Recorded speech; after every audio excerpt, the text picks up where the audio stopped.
যিশু একটা সুন্দর নামকরণ, যে নামকরণের মধ্য দিয়ে কবি সাহিত্যিকদের নিয়েই একটা অনুষ্ঠান এবং তার শুভ সূচনা আজকে।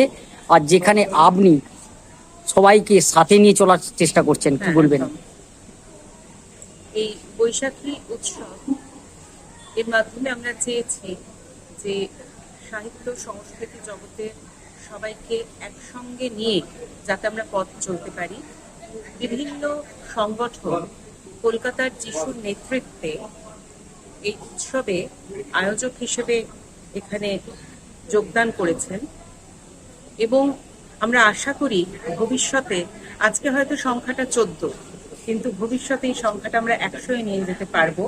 কলকাতার যিশুর উদ্যোগে এই যে বৈশাখী উৎসব, সেখানে আগামী বছর আমরা আশা করব এই সংখ্যাটা পশ্চিমবঙ্গের সর্বত্র সব জায়গা থেকে সংগঠনরা, পত্রপত্রিকারা এই কলকাতা যিশুর নেতৃত্বে এই বৈশাখী উৎসবে যোগদান করবে এবং এই সংখ্যাটা 100-এ নিয়ে যাওয়াটাই কিন্তু আমাদের উদ্দেশ্য। গোটা পশ্চিমবঙ্গকে কলকাতা যিশুর নেতৃত্বে একটি মানে বটগাছের ছায়ার মতো কলকাতার যিশু থাকবে, আর তার ছায়ায় বিভিন্ন সংগঠনগুলি একত্রিত হয়ে এই উৎসবে সামিল হবে, এটাই আশা রাখি। আপনার নামটা? চন্দ্রিকা বন্দ্যোপাধ্যায়।